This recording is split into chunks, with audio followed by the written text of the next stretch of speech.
민수 부인을 좀 보고 배워. 당신은 왜 그렇게 못하는 거야? 남편이 매번 친구 아내들이랑 저를 비교했습니다. 그래서 이번에는 저도 똑같이 해봤죠. 내 친구 남편은 주말마다 가족 챙기던데 당신은 왜 소파에만 누워있어? 그 순간 남편이 폭발했어요. 너 주제를 알아야지. 7년 결혼 생활, 그날로 끝났습니다. 다음 이야기 놓치지 않으려면 구독 잊지 마세요. 저는 설거지를 하는데 남편의 목소리가 들렸어요. 여보, 오늘 민수네 집 갔다 왔는데 민수 부인은 엄청 깔끔하더라. 집에 먼지 하나 없이 반짝거려. 당신도 좀 그렇게 해봐. 이게 처음이 아니었죠. 지난주에는 재훈이 부인은 요리를 정말 잘한다던데. 당신은 매번 반찬 가게 아니면 냉동 제품만 주잖아. 였고, 그전에는 성민이 부인은 애들 공부도 잘 챙기고 재테크도 기가 막히게 잘한대. 였습니다. 저는 설거지를 하면서 손에 힘이 들어가는 걸 느꼈어요. 숨을 크게 들이쉬고 참았습니다. 하루 이틀이 아니었으니까요. 그런데 남편은 거기서 멈추지 않았어요. 진짜 다른 집 부인들은 100점짜리인데 나는 어쩌다 너를 만나서 아유. 그 순간 제 안에서 뭔가 툭 끊어지는 소리가 들렸습니다. 저는 설거지를 멈추고 돌아서서 말했어요. 그래? 내 친구 남편들도 그렇다던데. 미희 남편은 주말마다 가족들 데리고 나가서 놀아주던데 당신은 왜 매번 소파에 누워서 휴대전화만 보잖아. 수진이 남편은 집안일도 분담하고 애들 숙제도 봐준다던데 당신은 쓰레기 버리는 것조차 귀찮아하잖아. 남편의 얼굴이 순식간에 굳어졌습니다. 뭐? 지금 나한테 뭐라는 거야? 당신이 나한테 하던 말 그대로 해본 거야. 어때? 기분 나빠? 남편이 소파에서 벌떡 일어났어요. 야, 너 지금 미쳤어? 내가 돈 벌어오는데 그 정도 말은 할 수 있는 거 아니야? 목소리가 점점 커지고 있었습니다. 저는 차분하게 하지만 단호하게 대답했죠. 나도 일해. 풀타임으로 일하고 집안일도 다 하고 애들도 챙기는데 당신은 뭘 하는데? 돈 번다고? 나도 벌어. 남편의 얼굴이 빨개졌어요. 야, 너는 주제를 알아야지. 남편이 친구들이랑 조금 비교하는 게 뭐가 어때서? 그건 다 너 잘 되라고 하는 소리인데 너는 지금 나를 무시하는 거잖아? 주제를 알아야 한다는 말을 듣는 순간 저는 제 귀를 의심했습니다. 7년을 함께 산 남편이 저한테 주제를 알라는 말을 하다니요. 지금 뭐라고 했어? 주제? 나한테 주제를 알라고? 그래, 주제. 내가 밖에서 얼마나 힘들게 일하는데 집에 와서까지 이런 소리 들어야 해? 너는 그냥 집안일이나 제대로 해. 남편이 오면 좀 편하게 해줘야지. 왜 맨날 불평이야? 저는 그 순간 온몸에 소림이 돋았어요. 이 사람이 정말 제가 아는 그 사람이 맞나 싶었습니다. 누가 먼저 시작했는데? 당신이 먼저 친구 부인이랑 계속 비교했잖아. 왜 내가 똑같이 했더니 발작하는 거야? 발작? 아내가 남편을 다른 남자랑 비교하는 게 말이 돼? 그럼 남편이 아내를 다른 여자랑 비교하는 건 말이 되고? 남편이 손가락으로 저를 가리키며 소리쳤어요. 야, 너는 정말 생각이 없어? 입 닫어. 네가 뭔데 나한테 대들어. 시집 와서 누구 덕분에 먹고 사는데? 저는 믿을 수가 없었습니다. 이게 정말 제 남편이 하는 말인가 싶었죠. 당신 지금 제정신이야? 이거 언어폭력인 거 알아? 언어폭력? 웃기고 있네. 너나 똑바로 처신해. 집안 꼴이 뭐야? 애들도 제대로 못 키우고 요리도 못하고 청소도 엉망이고 내가 친구들한테 창피해서 집에 못 데려와. 제 가슴이 철렁 내려앉았어요. 그동안 제가 얼마나 노력했는데 저는 아침에 일어나 애들 챙겨서 등원 보내고 출근하고 퇴근해서 저녁 차리고 설거지하고 빨래하고 청소했습니다. 주말에도 쉬지 못했죠. 남편은 소파에 누워있을 때 저는 걸레질하고 있었어요. 그런데 이 사람은 지금 제가 아무것도 안 한다고 말하고 있었습니다. 당신, 나 이제 못 참겠어. 이혼하자. 남편이 비웃었어요. 이혼? 좋아. 해봐. 네가 어떻게 혼자 사는데? 애들은 누가 키울 건데? 넌 아무것도 못해. 당신보다는 잘할 것 같은데? 적어도 나는 애들한테 이런 모습 안 보여줘. 저는 변호사 사무실에 앉아 있었습니다. 남편과의 통화 녹음, 카카오톡 메시지, 그리고 친구들이 증인으로 작성해준 진술서를 테이블 위에 놓았죠. 변호사님이 서류를 보시며 말씀하셨어요. 충분히 위자료 청구 가능합니다. 지속적인 비교 발언, 언어폭력, 그리고 녹음된 내용만 봐도 정서적 학대가 명확하네요. 저는 고개를 끄덕였습니다. 지난 2주 동안 저는 모든 걸 정리했어요. 남편이 그동안 제게 했던 말들을 일기처럼 기록했고 친구들에게 조언을 구했으며 제 통장을 정리하고 새로운 집을 알아봤습니다. 남편은 제가 진짜 이혼하리라고는 생각 못했던 것 같아요. 그날 내가 좀 심했지. 말실수했어. 미안해. 남편은 문자를 보냈지만 저는 답장하지 않았습니다. 변호사님이 말씀하셨어요. 양육권도 확보할 수 있을 것 같습니다. 남편분이 양육에 전혀 참여하지 않았다는 증거들이 충분하니까요. 법원 복도에서 남편을 마주쳤습니다.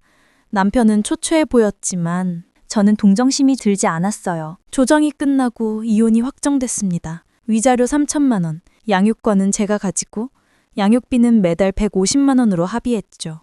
남편이 마지막으로 말했어요. 내가 정말 잘못했어. 다시 생각해봐. 저는 차갑게 웃으며 대답했습니다. 다른 집 부인들이랑 비교나 계속 하세요. 이제 나는 당신한테 비교당할 이유가 없으니까. 그리고 말이야, 당신 주제를 이젠 알았으면 좋겠어. 아내를 존중할 줄 모르는 사람은 혼자 사는 게 답이야. 다른 사람한테 피해주지 말고. 저는 돌아서서 법원 문을 나섰습니다.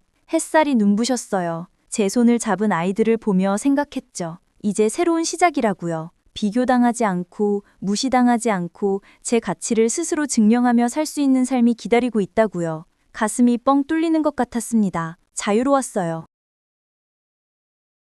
저는 남편과 2년 연애하고 1년 전에 결혼했습니다. 처음에는 정말 행복했어요. 둘이 같이 저축도 하고 공용통장으로 생활비도 관리했죠. 남편 용돈은 80만 원, 저는 40만 원이었습니다. 남편은 점심값까지 포함이었고 저는 회사 구내식당을 이용해서 적게 받았던 거예요. 그런데 문제가 생기기 시작했습니다. 남편이 매달 용돈이 부족하다고 하더군요.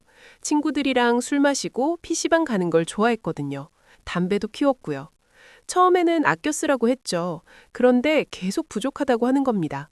여보, 요즘 물가도 오르고 그러잖아. 용돈 좀 얼려줄 수 없어? 남편이 미안한 표정으로 말했어요. 저는 고민했습니다. 그래도 남편인데 너무 쪼들리게 하고 싶지 않았거든요. 결혼 6개월 차에 100만 원까지 올려줬습니다. 남편은 고맙다며 저를 안아줬어요. 그런데 결혼 1년쯤 됐을 때였습니다. 남편이 갑자기 이상한 소리를 하기 시작했어요. 여보, 요즘 부부들은 프라이버시를 존중한대. 각자 버는 돈에 터치 안 한다더라. 저는 당황했습니다. 갑자기 무슨 소리냐고요? 우리 돈 각출해서 생활비만 내고 나머지는 서로 터치 안 하면 어때? 저축도 각자 알아서 하고. 그게 무슨 부부야? 지금까지 잘 지냈잖아. 저는 단호하게 거절했습니다.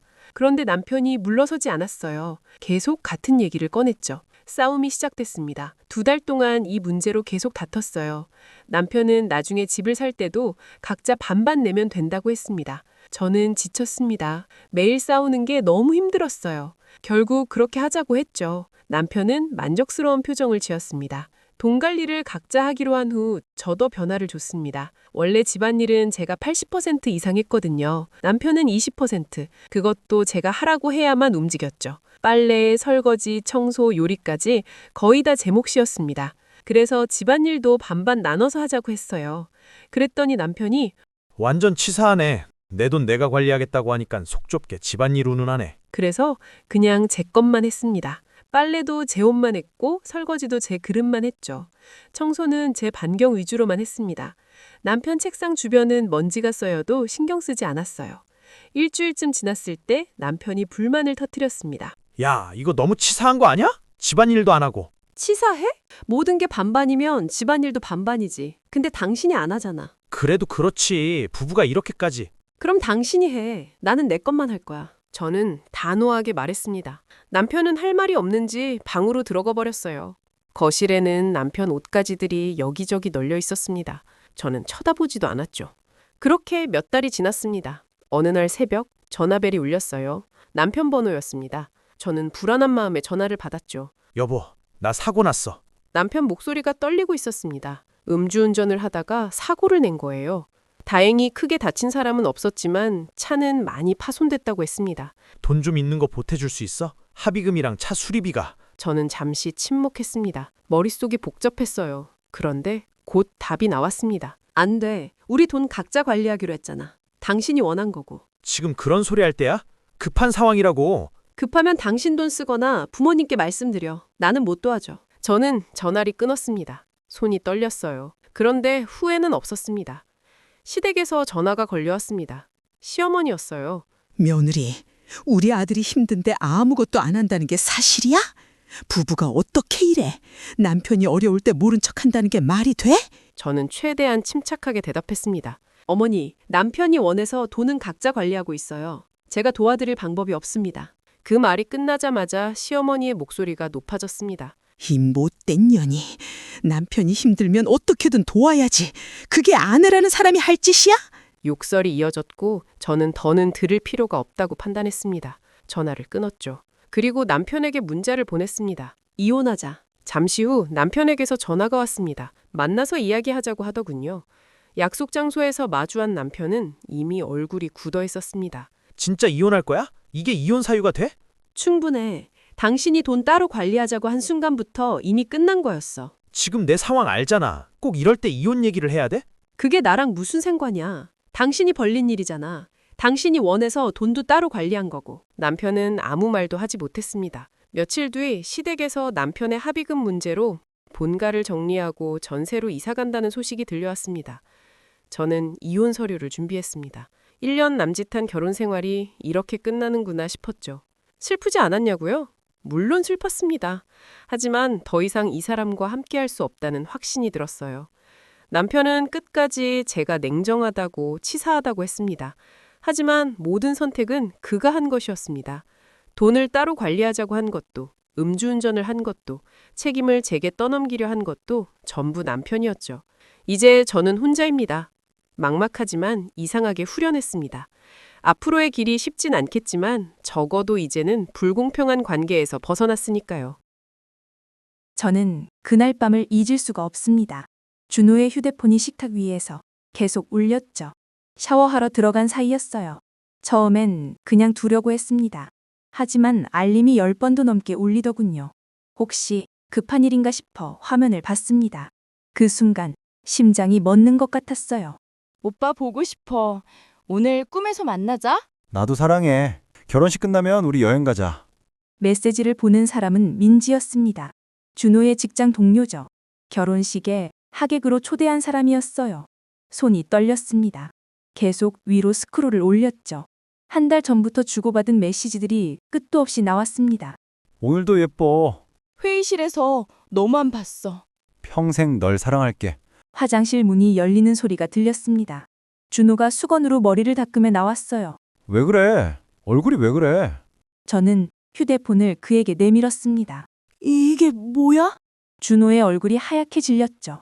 아, 이건 뭐가 이건이야. 민지랑 사귀는 거야. 아니야. 그냥 잠깐 헷갈린 거야. 잠깐 헷갈렸다고요. 제 앞에서 청혼하고 예식장 예약하고 신혼집 구하면서 다른 여자한테 사랑한다고 말한 게 헷갈린 거라고요? 미안해. 진짜 미안해. 준호가 무릎을 꿇었습니다. 정신이 없었어. 결혼 준비하면서 스트레스 받았나 봐. 민지는 아무것도 아니야. 진짜 사랑하는 건 너뿐이야. 눈물이 주르륵 흘렀죠. 용서해줘. 제발.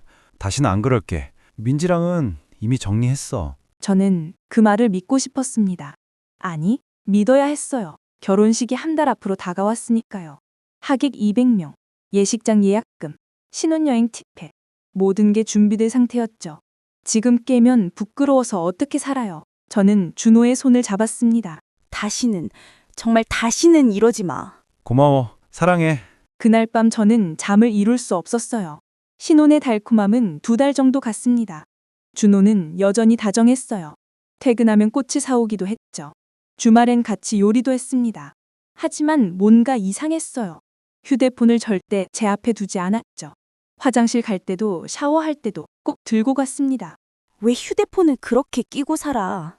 회사 일 때문에 급한 연락 받을 게 있어. 그럴듯한 변명이었죠. 하지만 제 불안은 점점 커졌습니다. 어느 토요일 오후였어요.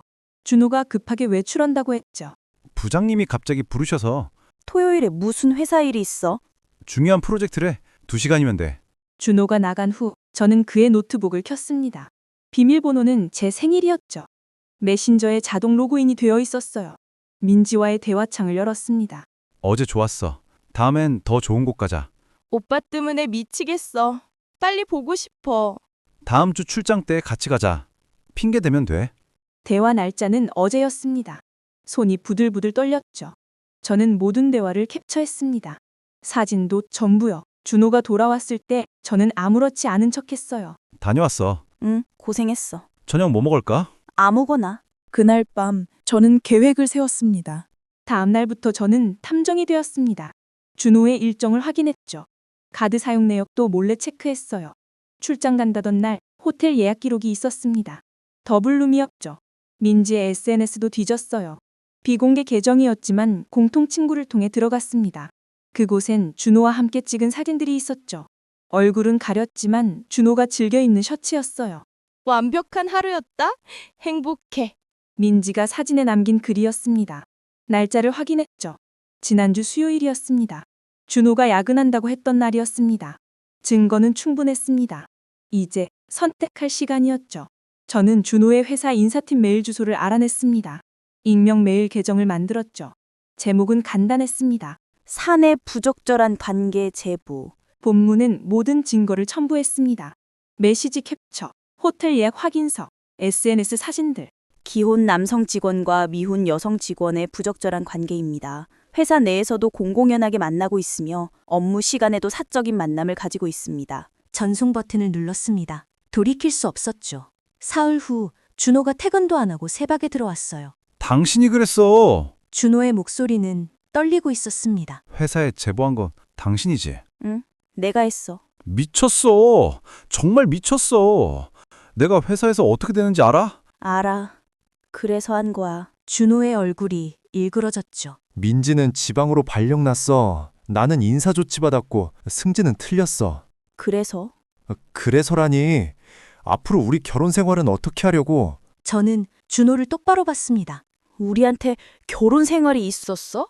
뭐? 당신이 민지랑 호텔 갈 때 나한테 결혼 생활이 있었을까? 준호가 입을 다물었어요. 한 번은 실수일 수 있어. 근데 두 번은 선택이야. 미안해. 진짜 정리하려고 했어. 거짓말. 어제도 민지한테 메시지 보냈잖아. 내가 다 봤어. 준호가 바닥에 주저앉았습니다. 제발 한 번만 더 기회를 줘. 저는 고개를 저었죠. 기회는 이미 줬어. 당신이 버린 거야. 이혼 서류를 준비했습니다. 준호는 끝까지 버텼지만 소용없었어요. 제가 모은 증거는 확실했으니까요. 3달 후 이혼이 성립됐습니다. 준호는 회사에서 냉대받고 있다고 들었어요. 민지는 지방에서 버티지 못하고 퇴사했다죠. 준호의 어머니가 전화했을 때도 저는 단호했습니다. 며느리, 남자가 다 그런 거야. 넓은 마음으로. 아니에요. 전 그렇게 안 살아요. 전화를 끊었죠. 친구들은 걱정했어요. 괜찮아. 다시 시작할 수 있어. 응? 나도 알아. 저는 정말 괜찮았습니다. 처음 준호의 배신을 알았을 때 세상이 무너지는 것 같았어요. 하지만 이제는 알아요. 2번의 실수가 아니라 2번의 선택이었다는 걸. 그리고 이제 저도 제 선택을 했습니다. 혼자 사는 것도 나쁘지 않더군요. 주말엔 요가도 배우고 친구들도 자주 만나요. 가끔 준호 생각이 날 때도 있습니다. 하지만 후회는 없어요. 저는 제 인생을 선택했으니까요. 당당하게, 떳떳하게, 제 방식대로요.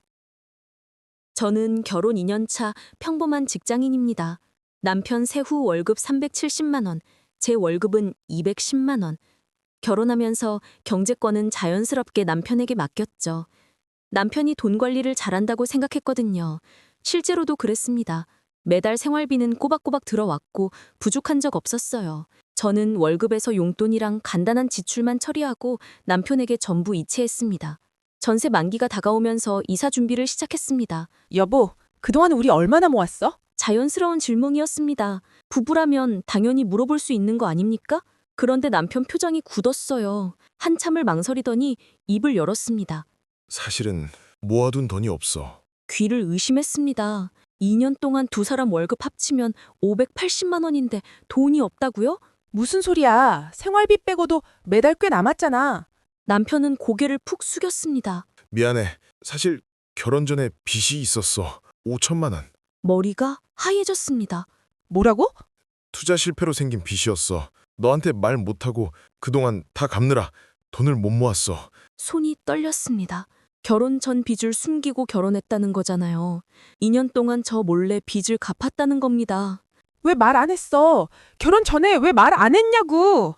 미안해. 정말 미안해. 한 번만 용서해줘. 남편은 울먹이며 빌었습니다. 화가 치밀어 올랐지만 당장 이혼할 수도 없었어요. 가족들 생각도 나고 2년간 싸운 것들도 있었으니까요. 며칠을 고민하다가 용서해 주기로 했습니다. 다시는 이런 거짓말 하지 마. 절대. 고마워. 정말 고마워. 그날부터 경제권은 제가 가져왔습니다. 남편도 순순히 통장을 넘겼죠. 며칠 뒤 저는 통장 내역을 정리하기 시작했습니다. 2년치 입출금 내역을 하나하나 확인했어요. 그런데 이상했습니다. 계산이 안 맞았거든요. 빚 5천만 원을 2년 동안 갚으려면 매달 최소 200만 원은 나가야 합니다. 생활비 빼고 남은 돈이 그 정도였으니까요. 그런데 대출 상환 내역이 보이지 않았어요. 은행 이체도 대부업체 입금도 없었습니다. 가슴이 두근거렸습니다. 뭔가 잘못됐다는 직감이 왔죠. 남편 몰래 카드 명세서를 뽑았습니다. 계좌이체 내역도 샅샅이 추적했어요. 그리고 발견했습니다. 매달 100만 원에서 150만 원씩 나가는 소액 결제들. 처음엔 뭔지 몰랐습니다. 자세히 보니 인터넷 방송 플랫폼이었어요. 별풍선 충전 내역이었습니다. 손이 부들부들 떨렸습니다. 빚 갚는다며 별풍선을 쐈다고요? 2년 동안 수천만 원을 인터넷 방송에 쏟아 부었다는 겁니까? 더 추적했습니다. 특정 BJ 한 명에게 집중적으로 후원한 흔적이 있었어요. 채팅 내역까지 확인할 순 없었지만 금액만으로도 충분했습니다. 이건 단순한 시청이 아니었습니다. 집착이었죠. 그날 밤 남편이 퇴근했습니다. 여보, 오늘 저녁 뭐 먹을까? 남편은 아무렇지 않게 웃었어요. 저도 웃으며 대답했습니다. 오늘은 내가 해줄게. 아무 일 없는 척했습니다. 화를 내고 싶었지만 참았어요. 지금 당장 따져봤자 남편은 또 거짓말할 게 뻔했으니까요. 증거를 더 모아야 했습니다. 완벽하게 빠져나갈 구멍이 없이. 며칠간 저는 철저히 준비했습니다. 통장 사본, 카드 명세서, 별풍선 충전 내역 모두 프린트했어요. 결혼 전 빚이 정말 있었는지도 확인했습니다. 신용정보원에 조회해보니 결혼 당시 대출 내역이 없었어요. 처음부터 거짓말이었던 겁니다. 빚은 애초에 존재하지 않았습니다. 그냥 별풍선 쏘느라 돈 쓴 걸 숨기려고 지어낸 이야기였죠. 온몸에 힘이 빠졌습니다. 믿었던 사람한테 이렇게까지 속을 수 있나 싶었어요. 하지만 무너질 시간은 없었습니다. 저는 모든 증거를 USB에 담았습니다. 그리고 변호사 사무실을 찾아갔죠. 배우자 기만과 재산 은닉으로 소송 준비하고 싶습니다. 변호사는 제출한 자료들을 꼼꼼히 살폈어요. 충분히 가능합니다. 이 정도면 유책 배우자로 인정받을 수 있어요. 위자료도 받을 수 있을까요? 당연합니다. 결혼 생활 파탄의 책임이 명백하니까요. 변호사와 상담하며 전략을 짰습니다. 단순히 이혼만 하는 게 아니었어요. 남편이 저지른 일에 대한 책임을 묻는 거였습니다. 소송을 시작했습니다. 남편한테 이혼 소장이 날아갔죠. 남편은 황급히 전화를 걸어왔습니다. 이게 무슨 짓이야? 갑자기 왜 이래? 갑자기? 당신이 2년 동안 날 속인 건 갑자기가 아니었어? 그게 설명할 수 있어. 만나서 얘기하자. 변호사 통해서 얘기해. 더 이상 당신 거짓말 듣기 싫거든? 전화를 끊었습니다. 남편은 계속 연락했지만 받지 않았어요.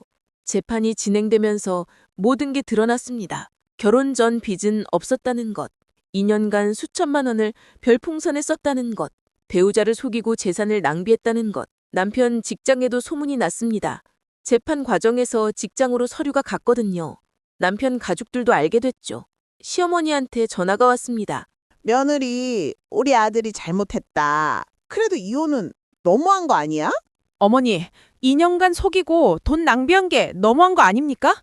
그래도 부부인데. 저도 더 이상 부부로 살 수 없어요. 단호하게 말했습니다. 더 이상 물러설 생각이 없었거든요. 남편은 사회적으로 완전히 매장됐습니다. 직장 동료들 사이에서 손가락질 받고 가족들한테도 욕먹고 스스로 만든 결과였죠. 재판부는 제 손을 들어줬습니다. 피고의 기망 행위가 명백하고 혼인관계 파탄의 책임이 피고에게 있음을 인정합니다. 이혼이 확정됐습니다. 위자료 3천만 원도 받아냈어요. 남편이 낭비한 돈 전부는 아니지만 최소한의 보상이었습니다. 법정을 나서는 남편 뒷모습을 봤습니다. 초라하고 쪼그라든 모습이었죠. 한때는 사랑했던 사람인데 이렇게 끝나다니 가슴 한편이 아팠지만 후회는 없었습니다. 제가 선택한 길이었으니까요. 믿었던 사람한테 배신당하는 건 정말 아팠어요. 하지만 그 아픔을 참고 견디며 싸웠습니다. 제 미래를 위해 거짓말과 배신은 결국 대가를 치르게 되어 있습니다. 남편은 그걸 몸소 배웠겠죠. 저는 이제 앞을 봅니다. 다시는 이런 일 없도록 더 단단한 사람이 되겠습니다.